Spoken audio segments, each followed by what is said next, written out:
lahat ng gusto niya ibinibigay at pinakaiingatan namin siya. Kaya sana ganoon ka rin. Please, alagaan mo siya at pagpasensyahan kapag nagiging matigas ang ulo niya. He's fragile at hindi man niya sabihin alam naming takot siya sa banta sa kanyang buhay. Napatitig lamang ako kay Third nang sabihin niya iyon. Tango lamang ang isinagot ko sa lahat ng sinasabi nila. Nastatwa lamang ako sa kinatatayuan ko hanggang sa makaalis na magkakapatida. I don't know, pero pagkatapos kong marinig ang pinagdaanan niya, ay gusto kong hanapin ang mga taong may gawa noon sa kanya at patayin mismo gamit ang sarili kong mga kamay. Mabilis kong pinunasan ang mga luhang hindi ko na malayang tumulo. Dahan-dahan akong bumalik sa silid ng sakand at naabutan siyang natutulog pa rin. Umupo ako sa gilid ng kama habang tinititigan ng gwapo niyang muka na payapang natutulog.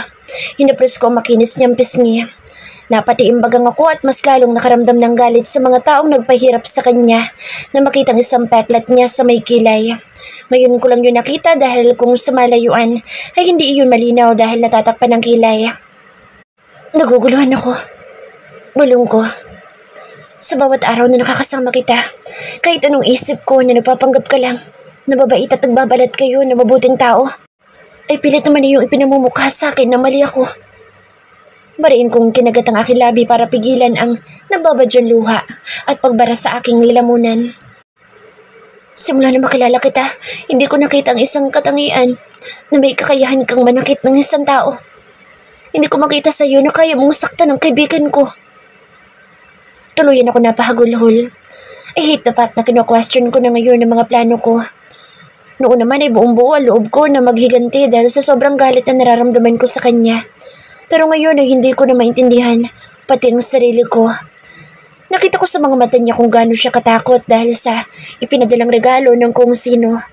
Samantalang ng mga sulat pa lang, ipinapadala ay parang baliwala lang sa kanya. Siguro tama ang mga kapatid niya. He may be a big man but he is fragile and weak inside. Ipinapakita niya lang na malakas siya sa harap ng lahat dahil isa siyang lalaki. At ang alam ng lahat, ang isang lalaki ay dapat malakas. Mas lalong naging masagan ang pagdaloy ng aking mga luha dahil naalala ko kung paano niya ako yakapin kanina. Para siyang batang takot maiwan ng mga magulang sa gitna ng maulan na gabi dahil sa takot sa kulog at kidlat. Hindi ko alam kung ilang segundo, minuto o oras ang iginugol ko sa pagtitig sa napakagwapo niyang muka hanggang sa gumalaw ito. Mabilis pa sa 4:00 kong pinunas ang mga luha ko at naganda ng isang ngiti kahit pilit pa iyon. King? Nakapikit pa rin ito pero dinig kong tinatawag niya mukha ko. King. Bumaling-baling ang kanyang ulo sa magkabilang side. Hinawakan ko ang kanyang kamay para maramdaman niyang nandito ako. I'm here. I'm here. Dandahan siya nagmulat ng mga mata at nang makita ko ay agad niya akong dinamba ng yakap. Napakahigpit noon na parang sinasabing wag akong umalis. Baka kunin ka nila. Ayokong kunin ka nila. Para siyang bata na nagsimulang umiyak. Napapikit ako ng mariin dahil sa nanginginig niyang boses at katawan. Na-trigger ba ang trauma nito dahil sa brutal na nakita kanina sa ipinadalang regalo? Maaaring mangyari iyon dahil alam ko na kahit gumaling ang isang taong nakaranas ng ganoon, ay may pagkakataon na bumalik iyon lalo kung makakakita ng mga bagay na may kaugnayan sa nangyari sa kanya. Hindi nila ako kukunin. Hindi ko papayag ka sa iyo kung iwan ka. Masuyo kong bulong habang hinahaplos ang malambot niyang buhok. Mas lalo siyang nagsumiksik sa katawan ko habang umiiyak. Huwag mo kong iiwan. Baka bumalik sila. Stop crying na. Hindi ko aalis at hindi kita iiwanan. Mas lalo niyang isiniksik ang mukha sa leeg ko. Natatakot ako. Paano ko sa susunod ulo ko nang putulin nila pagkatapos nila akong pahirapan? Punong-puno ng takot ang bawat salitang lumalabas sa bibig niya. Naikuyom ko mga kamao ko. Langya, kapag nakita ko mga taong nasa likod ng mga pangyayaring ito ay papatayin ko sa paraang alam kong hindi nila makakalimutan kahit nasa ilalim na sila ng lupa. Ipagtatanggol kita kaya hindi nila magagawa yun. Walang mananakit sa iyo hanggang buhay ako. Dahil sino mamagtangka na saktan ka, dadaan mo na sa akin. Patuloy ang pag-aalo ko sa kanya. Bagay akong inihiwalay ang katawan niya sa akin para punasan ang kanyang mga luha. Gamit ang mga palad ko, itinuyo ko iyon. Stop crying. Big boy, don't cry, diba? Nakatitig lang siya sa mukha ko at naramdaman ko na lang mga labi niya lumapat sa mga labi ko. Napakurap-kurap ako dahil sa kakaibang kuryenteng dumalay sa buo kong katawan na nagmumula sa kanyang napakalambot na labi. This is not my first kiss, pero ang pakiramdam ko kapag siya ang humahalik ay parang palaging una. Mas lalong dumiin ang kanyang labi. Ilang segundong nasa ganoon kaming sitwasyon bago nagsimulang gumalaw ang mga labi niya. Ipinagpasalamat ko na nakaupo ako sa gilid ng kama dahil ramdam na ramdam ko na naman ang pangihin at panginginig ng mga tuhod ko. Para akong hiniheles sa mga halik niya, dahilan para mapapikit ako at magpatangay sa hindi ko may paliwanag na sensasyong ibinibigay niya. Tom, bakit ang sarap niyang humalik? Ilang sandali pa inaramdaman ko mga kamay niyang humahaplos at pumipisil sa bewang at hita ko, habang ako'y gumaganti sa halik niya. Napamura ako sa isip nang mapaungol ako. Nakagat ko ang aking mga labi dahil sa pagbaba ng halik niya sa pangako patungo sa leeg. Hindi ko alam kung itutulak ko siya o hahayaan na lang na namnamin ang masarap na pakiramdam na dulot ng kanyang mga haplos. Segundo, you need to stop. Pupunta pa tayo sa interview mo. Pinilit kong pabalikin sa katanuan ng isip ko pero sadyang makulit siya dahil mas lalo niyang pinag-igi ang ginagawa. Pinipilit kong pigilan ang mga ungol ko dahil sadyang malapit na akong mahibang sa pinagagagawa niya. I may be a serious and cold type of woman but I'm still human at naapektuhan ako sa mga haplos niya. Nasa ibabaw ko na siya at halos lahat ng bigat niya nasa akin na. Nakahiga na ako sa kama at nasa ibabaw ko siya. Muling bumalik ang labi niya sa labi ko. Hey, stop! May pupuntahan tayo. Pagkausap ko sa kanya. Nakahinga ako nang sa wakas ay tumigil siya pero hindi pa rin umaalis sa ibabaw ko at ang kamay niya ay nasa hita ko pa rin. Tinitigan niya ako gamit ang mapupungay niyang mga mata. Punong-puno iyon ng pagnanasa dahilan para mapalunok ako. Ito ang unang pagkakataon na hindi siya lango sa alak habang hinahalikan niya ako. Kailangan ba talaga yun? Nakangusong tanong niya. Tinaasan ko siya ng kilay. Oo. Ayoko lumabas. Dito na lang tayo. Ungot niya. Sa laki niyang tao, ganyan siyang umasta. Ngumunguso at nangungulit na parang bata. But honestly, I miss this. I miss him.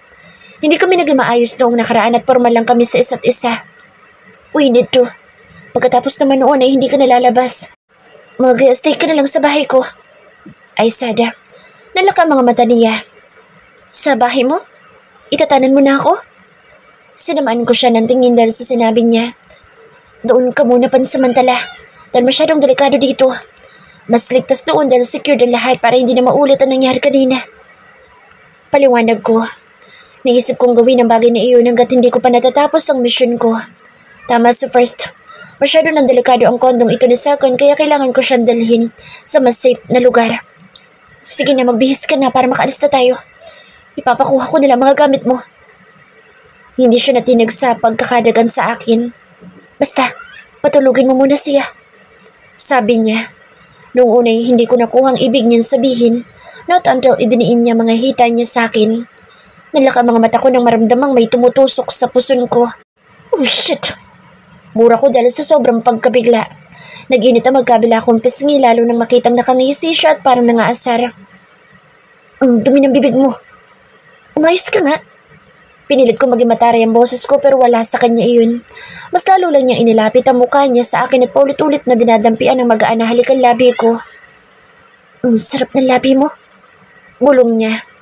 Napangiwi ako ng kagatin niyang pang ibaba kong labi at bakas ang panggigigil niya. Palakas ng palakas naman ang tibok ng puso ko dahil sa mga ginagawa niya. Halos kapusin ako ng hininga dahil sa kakaibang pakiramdam. I don't know pero para sa akin ang sweet ng ginagawa niya. At sa isiping iyon, mas tinatambol ng kaba ang dibdib ko. Nakahawak ang mga kamay ko sa balikat niya, habang ang mga braso niya ay nakatukod sa magkabilang parte ng ulo ko. Sabi mo tuturuan mo kong humalik, pero hindi ka naman pala marunong. Natatawang sabi niya. Tinaasan ko siya ng kilay. Hindi nga, pero natututunan naman yun. Ikaw nga sabi mo hindi ka marunong humalik. Napakamot siya sa batok na parang nahihiya. Hindi nga. Pero nagpa-practice na lang ako. At nag-practice ka kasama ang mga babae mo? Para akong tanga dahil baka sa boses ko ang inis. Naiinis lang ako dahil sa isiping nag-practice siya na parang dance steps lang. Mga babae? Kumunot ang noo niya. Wala naman akong mga babae. Seryosong sabi niya at magsasalita na sana ako nang bigla siyang umiti. Ay, meron pala. Hindi ko pinahalata ang pagdaga ng kirot sa puso ko. Bakit naman ako masasaktan sa kaalamang meron nga siyang mga babae? Sa pagiging magkaibigan namin sa halos 2 taon ay wala akong nakitang babae niya dahil takot nga siya. Ang mga babae ang humahabol sa kanya kaya akala ng iba na babaero siya. Pero malay ko naman kung may secret girlfriend siya na hindi ko alam. Hindi naman lahat ng bagay ay dapat niyang sabihin sa akin. Nakangisi na siya noong muli akong tumingin sa kanya. Yang kilay mo salbong na naman. Puno ng lambing ang boss niya habang pinaghihiwalay ang mga kilay ko gamit ang hintuturo niya. Hinapos niya rin ang pisngi ko. May mga babae na naman na talaga ako at kahit kailan hindi yun mawawala. Wala naman akong paki. Kahit na parang piniga ang puso ko sa bulgaran niyang pagsabing may mga babae siya, wala akong paki. Okay. Nagkabit balikat ako tumiwas ng tingin dahil ayoko makita niyang apektado ako. Yes, apektado ako sa mga sinabi niya at naiinis ako sa nararamdaman ko. Hey, look at me. Hinawakan niya ang baba ko kaya napabalik ang tingin ko sa mga mata niya. May mga babae ako at hindi mawawala iyon. Si mommy at ikaw, hindi kayo mawawala sa akin. Ang mommy niya at ako? Ang mga babae niya? Ilang ulit akong napakurap. Ibig sabihin ang tinutukoy niya ay hindi girlfriend o flings? Oh, bakit ka nakangiti? Nakangisi niyang tanong. Mabilis kong tinakpan ang bibig ko. Nakangiti ba ako? Parang hindi naman. Hindi ako nakangiti. Angal ko. Dumampi na naman ang mga labi niya sa akin pagkatapos niyang tanggalin ang mga kamay ko sa bibig. Nakakarami ka na ha? Ang sarap nga kasi ng labi mo. Ungot niya. Good afternoon viewers. I am your host, Alan, and our guest for today is our most drop-dead gorgeous artist, hunk model, and in-demand endorser, Mr. Second Miller. Masayang tugon ng host habang nagsisimula na ang show. This is an afternoon show ng CBN Network at in-schedule ko ito para sa pansamantalang pamamaalam ni Second sa showbiz. Hindi naman maaaring basta lang siyang mawala nang walang pasabi. Nakangiting pumasok sa Second kaya nagsimulang magsigawan ng kanyang mga fans. May hawak pang mga banner ang mga ito kung saan nakalagay ang pangalan at mukha ni Second. Umupo siya sa couch na kaharap ni Alan, ang host. Suot ni Second ang kanyang semi-formal attire na mas lalong nagpagwapo sa kanya. Kaya hindi nakapagtataka kung bakit halos magwala na ang mga kababaihan na nasa studio. Hello, it's nice to see you again, Second. Panimula ni Alan. It's nice to be back here in your show, Alan. Ngumiti siya, kahit ang host ay hindi na itago ang kilig. Napailing na lang ako. Nasa gilid lamang ako habang abala sa pagmamasid sa mga tao. May mga cameraman sa paligid at sa kabilang sulok ay nandoon ang ibang mga staff ng show. Nagsimula na ngayong tanungin sa Second sa mga bagay-bagay na gustong malaman ng mga humahanga sa kanya. Captain, napalingon ako dahil sa pagdating ni Galero. Sandali akong tumingin kay Second at na makitang komportable na siya sa pagkikipag-usap ay muli kong binalingan si Galero. Bagay akong naglakad palayo pero kita ko pa rin ang pwesto niya. Nasa likod lang ako ng cameraman na nasa area namin. Anong resulta? Tanong ko agad. May inabot siyang folder na binuklat ko naman agad. Nakita ko ang identification ng babaeng nagmamay-ari ng ulong iyon. Napatiimbagang ako at salubong ang mga kilay na binalingan si Galero. Nakayuko ito. Ito ang babaeng nagtangka noon kay Second sa bar. Hindi ba't sinabi ko sa iyong dalhin mo sa departamento? Mahina lamang ang boses ko pero halata doon ang galit. Tumingin siya sa akin. Hindi po kami natuloy sa departamento noon. Kasi nga, diba inalabor ko siya? Napahilot ako sa sentido ko dahil kahit hindi man niya linawin ang sinabi niyang inalabor, ay alam kong nagpakasasa siya sa katawan ng babaeng iyon. Hindi ko siya nadala sa department kasi pagising ko wala na siya sa tabi ko. Nakatakas na. Bullshit! Hindi ko mapigilang mura sa kanya. Mabuti na lang at walang nakapansin sa amin dahil bukod sa abalaan lahat sa nagaganap na show, ay maingay ang paligid. Inuuna mong init ng katawan mo kasi sa trabaho mo. Kung hindi ka natakasan, edi sana maaari tayo makakuha sa kanya ng impormasyon. Pasensya na po talaga. Wala bang nakitang kahit na anong hint kung sino may gawa noon? Fingerprints? Wala po. Malinis po ang pagkakagawa nila at kahit ang nagdala noon sa condo ni Sir ay hindi nakita sa CCTV ng condominium. Napasabunot ako sa buhok dahil sa sobrang frustrations. Sigurado akong kung sino nag-utos sa kanyang kunin sa second ay siya ding may gawa noon. Pumalpak siya kaya pinatay. Hindi umimik sa galero. Nakatingin lang ako sa kanya dahil wala naman akong mahihita. Palpak na naman. Bumalik ka na sa pwesto mo. Ibinalik ko sa kanya ang folder. Sige po, Captain. Salute. Pagkatapos nun, ay agad din siyang umalis. Napapailing na kinuha ko ang cellphone ko at tinawagan si Grace. Mabuti at agad niya namang sinagot matapos ang ilang ring. What's up? Bungad niya. Pakikuha ng mga gamit na second sa condo niya at pakidala sa bahay ko. Lahat ng sa tingin mo importante. Utos ko. Wow, maglilive na kayo? Aasawahin. Bago pa man siya tumalak ng tumalak, ay binabaan ko na siya. Total, tapos ko na din namang sabihin ang gusto kong sabihin. Bumalik ako sa kinatatayuan ko kanina at tumingin kay Second na abala pa rin. Ayon sa scoop na nakuha namin Second, ay pansamantala kang aalis sa mundo ng showbiz. Is it true? Magalang na tanong ni Alan. Iba't iba ang naging reaksyon ng mga manonood na live sa studio audience. Nakakalungkot man pero kailangan kong umalis muna dahil may kailangan akong ayusin. Personal matter. But, mabalik din ako kapag ayos na. Sagot niya. Nakita ko may umiiyak sa mga fans niya. Kahit hindi niya sinasadyang makapagpaiyak, ay may umiiyak pa rin talaga dahil sa kanya. Perks of being gwapo. Pwede bang malaman kung gaano kakatagal na mawawala? Siguradong malulungkot ang mga fans mo. Tumingin siya sa gawi ko kaya tinanguan ko siya. Hindi ko pa masasabi pero siguro, hindi naman ako magtatagal. Ipinagpatuloy niya ang pagsasalita. Nagpasalamat sa mga fans at mga taong sumusuporta sa kanya. Kahit naman bad image siya sa mundong ginagalawan niya, ay alam kong mahal na Second ng trabaho niya kaya mahirap para sa kanya ito. Natigilan ako dahil sa hindi ko sinasadyang mapatingin sa gawin ng mga staff.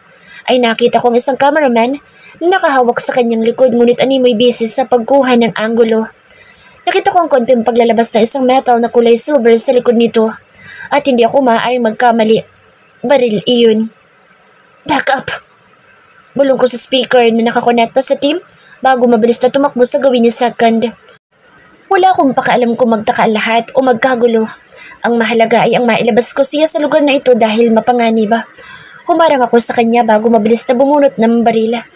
Nakita ko ang panlalaki ng mata ng cameraman at bago pa man ito makalabit ng gatilyo ay naunahan ko na. Nagkagulo sa buong studio habang ako'y nakaharang pa rin kay Second at hawak ng mahigpit ang kamay niya. Are you okay? Tanong ko dahil nanginginig ang mga daliri niya. Baka mabaril ka, sabi niya. Don't worry about me. Hinila ko siya habang nagkakagulo pa ang mga tao pero natigilan ako nang may isa pang cameraman kanina na may hawak na ng barila. Shit, nasabotahe ang mga pinili kong stop para sa show. Tapas segundo! Sigaw ko at pinilit ko siyang padapain kahit ayaw niya dahil mas iniisip niya na baka masaktan ako. Nakapagpalitan ako ng putok habang nakatago kami sa likod ng couch na kinauupan ni Second kanina. Hinihingal ako. Napatago muli dahil 3 katao na ngayon na nagpapaulan sa amin ng bala. Itinaas ko ang suot kong skirt at inlabas ang isa pang baril na nasa holster ko. Use this. Iniabot ko kay Second ng baril at mabilis niya naman tinanggap iyon. In 3 counts, sabay tayong aatake at pipilitin natin makalabas sa lugar na ito. Bilin ko sa kanya. Okay, be careful, baka matamaan ka. Puno ng pag-aalala ang nakikita ko sa mga mata niya. Tumango ako. 1. Pagsisimula ko sa bilang. 2. 3. Sabay kaming umangat mula sa pagkakatago sa couch. 2 natamaan ni Second at puro sa ulo iyon. Ako naman ay isa at sa ulo din. Napamura ako na makarinig na marami mga yabag. Hindi tayo makakadaan sa exit ng studio na ito dahil may paparating pa kaya kailangan natin umisip na ibang paraan. Pareho kami nagpalingalinga sa paligid para humanap ng malalabasan. Doon! Napatingin ako sa kanya nang ituro niya isang tinted glass wall at siguradong sa kabilang studio ang labas namin kapag binasag iyon. Sinimulan niya iyong pagbabarilin para mabasag. Nagkakaputukan na rin sa labas kaya alam kong nandiyan na ang backup namin. Mabilis kong ikonekta kay Grace ang speaker. Grace, kailangan kita dito ngayon para ilayo sa Second. Copy. Papunta din ako sa CBE. Sagot niya. Let's go. Hinila ko ni Second nang sa wakas ay nabasag na niya. Tumakbo kami papunta sa kabilang studio, pero hindi pa man kami tuluyang nakakalayo, ay nakarinig na ako ng putok at naramdaman ko ang pagbaon ng mainit na metal sa bandang tiyan ko. Shit! Lumingon ako at agad na pinunteriya ang bumaril sa akin. Nakapasok na sila sa studyong kinaroroonan namin kanina. Sumunod pa rin ako sa pagtakbo kay Sakan kahit napapangiwi ako dahil sa tama ko. Sinapa ko ang tiyan ko para kahit papaano ay maampat ang pagdurugo ng sugat ko. Nakarinig pa rin ako ng putukan hanggang sa makarating kami sa exit ng pangalawang studio ay may biglang humila sa amin dalawa ni Sakan at ipinasok kami agad sa elevator. Pareho kaming hinihingal na napasandal sa malamig na dingding ng elevator nang magsimula itong umandar. Damn it, Third! Anong klaseng security meron ng building mo? Bakit walang nakakaalam na may mga nakapasok na armado? Narinig ko ang sigaw ni First na umalingaw sa apat na sulok ng elevator. Doon ko lang na-realize na sila ang humila sa amin, ang Miller Brothers. Nandito silang lahat mula kay First hanggang sa bunso nilang si Seven. I'm sorry kuya, kanina ko lang din nalaman. Nang dumating ako ay tulog ang security guard sa entrance at pati na ang mga guard sa CCTV room. May mga tama na nabala. Paliwanag ni Third. Kaya agad kong pinuntahan ng studio kung nasaan si Second pero bago pa ako makarating ay nakarinig na ako ng putukan. Ang lakas ng loob ng mga gagong yun at pumasok pa talaga sa teritoryo natin. Tayo pa sinugod. Ani Fort. Marina kong pumikit dahil sa pagkirot ng sugat ko. Mabuti na lang at itim ang suot ko sa ando at hindi gaanong halata ang dugo. Nakikinig lang ako sa usapan ng magkakapatid nang maramdaman ko ang noong lumapat sa noo ko. At ang pagtama ng hininga sa mukha ko. Hindi man ako magdilat ay kilala ko na kung sino iyon. Si Sakan base sa malakas na tibok ng puso ko. Are you okay? Nag-aalalang tanong niya. Tumango ako kahit ang totoo ay nanginginig na ang tuhod ko sa sobrang sakit ng tama ko. Shit! Dugo! May tama si Ate Angela! Dinig ko ang pamilyar na boses ng Seven. Dinig na dinig ko ang mga mura nila at pagkataranta lalo na sa Second. Hinawakan ko ang kamay niya para kumalma. I'm okay. Don't worry. Anong okay? Okay ka pa sa lagay na yan na namumutla ka na? Bakit hindi mo sinabi sa akin kaagad na may tama ka? Halos sigawan niya ako sa sobrang pagpapanik. Napangiwi na lang ako. Sanchez, nasa rooftop ako. Nandito ang helicopter na hiniram ko kay General. Masyadong maraming tauhan ng kalaban ang nasa baba kaya dito na kayo dumiretso. Dito kayo pumunta. Sabi ni Grace sa kabilang linya. Mabuti na lang ay nanatiling activated ang speaker naming dalawa. Nakapikit pa rin ako nang magsalita. Sa rooftop. Nandun si Grace. Inform ako sa kanila. Sa rooftop daw. Sa Second, base sa timbre ng boss niya umiiyak siya. Siguro talaga napakahirap ng pinagdaanan niya noong nakidnap siya at ang epekto noon ay madali siyang panghinaan ng loob. Napakahina niya para sa isang lalaki at sa laki ng katawan niya. Umiiyak agad siya. He's maybe serious, snob, demanding and dominant to others but deep inside him, he's fragile as baby. Baby naman, bakit hindi mo sinabing may tama ka? Tanong niya sa basag na boses. Baby? Napangiti ako. Naramdaman kong binuhat niya ako nang bumukas ang elevator. Tumatakbo siya habang dinig ko ng ugong ng helicopter at ang malakas na hangin na nagmumula sa hélice nito ay ramdam ko. Hold on, baby. Paulit-ulit na bulong ni Second sa tenga ko. Gusto kong dumilat pero hindi ko kaya dahil sa pagbigat ng pakiramdam ko.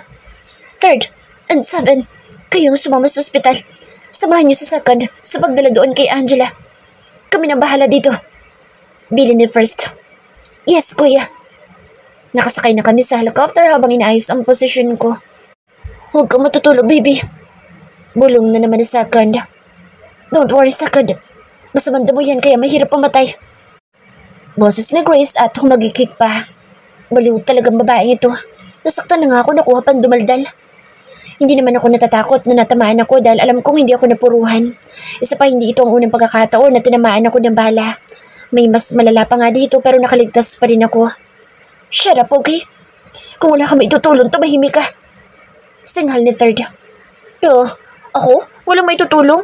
Ako kayong nagdala ng helicopter na ito. At ako rin na magpapaandar. Mataray na sagot ni Grace. Kagat talaga. Kuya, kailangan muna nating talian ng tala ang sugat niya habang wala pa tayo sa ospital. Tugon ni Seven habang nagbabangayan pa rin ang dalawa. Doktor si Seven kaya panatag ako na alam niya ang gagawin niya. Huwag mo akong iiwan, baby ha? Yun ang uling mga salita na narinig ko mula kay Second bago ako mawala ng malay. Seconds, person over voice. Hindi ako mapakali at panay ang pabalik-balik ko habang nasa labas ng operating room. Kanina pa sa loob si King dahil tinatanggal ang bala sa katawan nito. Kulang na lang ay himatayin ako nung mawalan siya ng malay kanina habang papunta kami dito sa ospital. Hindi ko kaya makita siya sa ganoong lagay kaya panay ang iyak ko dahil wala akong nagawa para salagin ang bala kanina. Ni hindi ko nga alam na natamaan pala siya. Relax, second. Magiging okay din siya. Naramdaman ko ang pagtapik ni Third sa balikat ko. Paano ako magre-relax kung alam kong nasa panganib ang buhay niya? Hanggang ngayon ay nagwawala pa rin ang kabog ng dibdib ko dahil sa sobrang takot na nararamdaman ko nang makitang may dugong masaganang dumadaloy sa katawan niya. This is my fault. Kung hindi dahil sa akin, wala sana siya sa ganitong sitwasyon. Kung hindi nasa panganib ang buhay ko, hindi na sana niya ako kailangan bantayan para iligtas. Naiiyak naman ako habang tulalang nakatingin sa pintuan ng operating room. Don't say that, kuya. Walang may kasalanan sa nangyari. Well, kung meron man, ay yung mga taong nasa likod nito. Sa 7. Naikuyom ko ng mariin ang mga kamao ko dahil gustong-gusto ko ngayon ay patayin ang mga taong nasa likod nito. Galit na galit ako sa kanila dahil wala silang mga puso. Ano bang ginawa ko sa kanila para pagbantaan nila ng ganitong buhay ko? Malakas si Angela kaya wala kang dapat na ipag-alala. Sisiw lang yan sa kanya.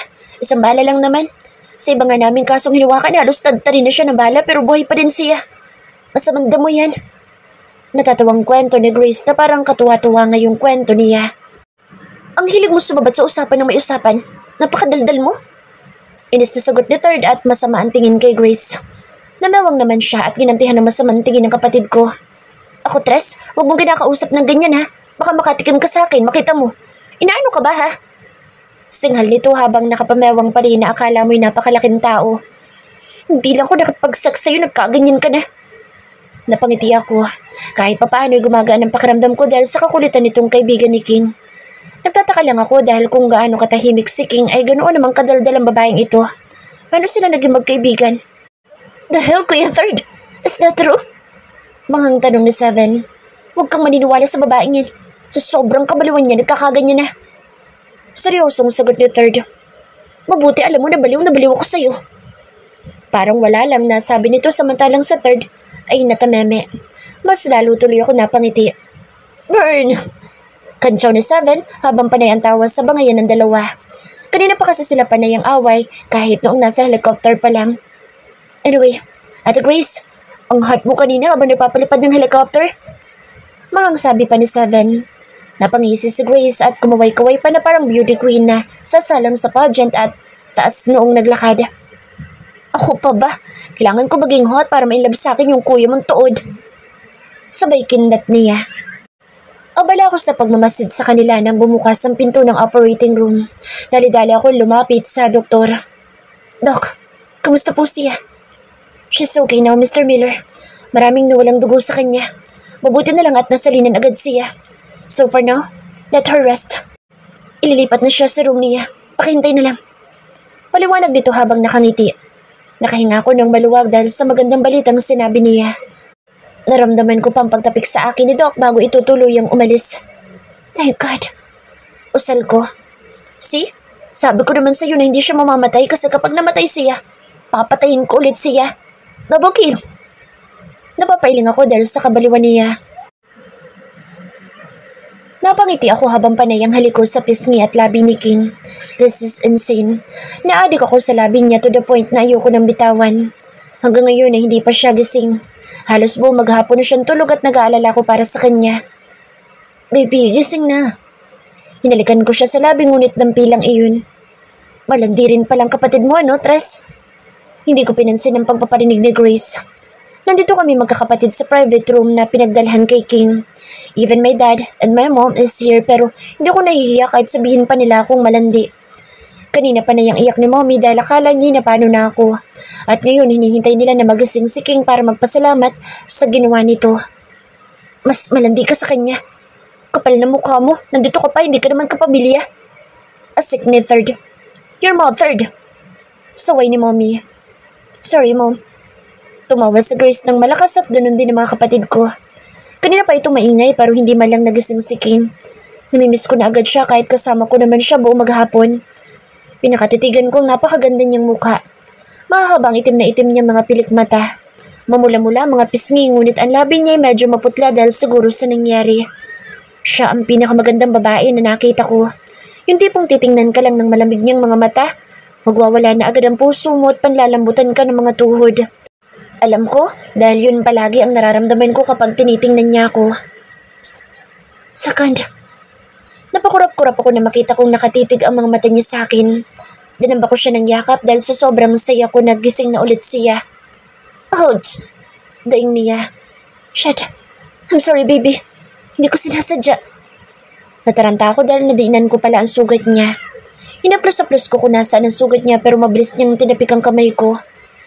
Kamay mo bumababa. Seryosong sabi niya. Baby naman, gusto ko lang namang mawala ang sakit sa sugat mo. Kaya balak mo akong gasain. Sinamaan niya ako ng tingin kaya napayuko ako.